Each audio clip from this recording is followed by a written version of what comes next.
আসন্ন বিধানসভা নির্বাচনের আগে দ্বিতীয় দফার প্রার্থী তালিকা প্রকাশ করতে বীজপুর বিধানসভা কেন্দ্র ঘিরে নতুন রাজনৈতিক সমীকরণ সামনে এলো।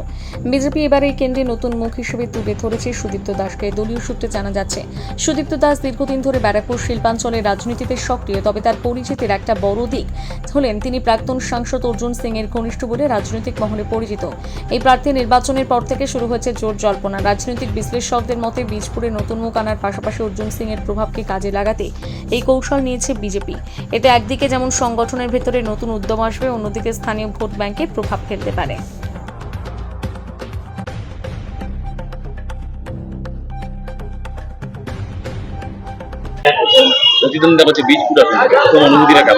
ভালো লাগছে, এত বড় একটা দায়িত্ব, গুরু দায়িত্ব পার্টি আমাকে যোগ্য মনে করেছে। আমাদের অভিভাবক এত দীর্ঘদিন ধরে অর্জুন সিং আমার পাশে ঢাল হয়ে দাঁড়িয়েছিলেন এবং সমস্ত ঝড় ঝঞ্ঝায় উনি ঢাল হয়ে দাঁড়িয়ে আমাকে রক্ষা করেছেন।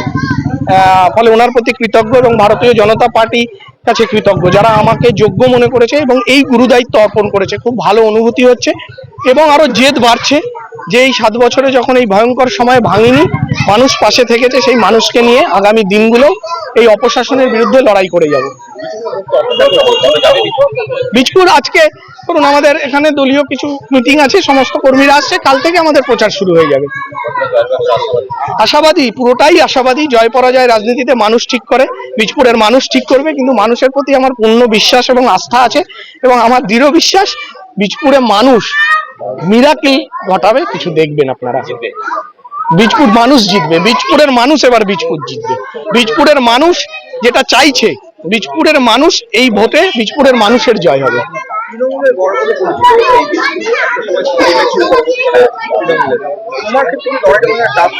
কোনো টাফ কিছু নয়, নেতার বিরুদ্ধে লড়াই নয়, নীতির বিরুদ্ধে লড়াই, কোনো কঠিন কিছু ব্যাপার নেই।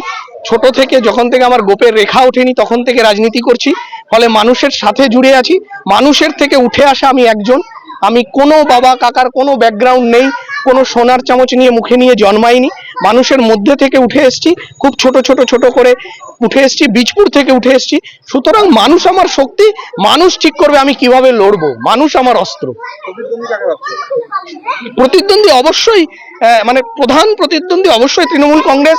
লোক দেখানো কথা বলে লাভ নেই। সিপিএম কোনো লড়াইয়ে নেই। সিপিএম আমি অনুরোধ করব সিপিএম কর্মীদের কাছেও যে যদি সিপিএম কেও বাঁচাতে হয়, যদি পশ্চিমবঙ্গের গণতান্ত্রিক পরিবেশ বাঁচাতে হয়, তাহলে আপনারা এই ভোটে ভারতীয় জনতা পার্টিকে জেতান।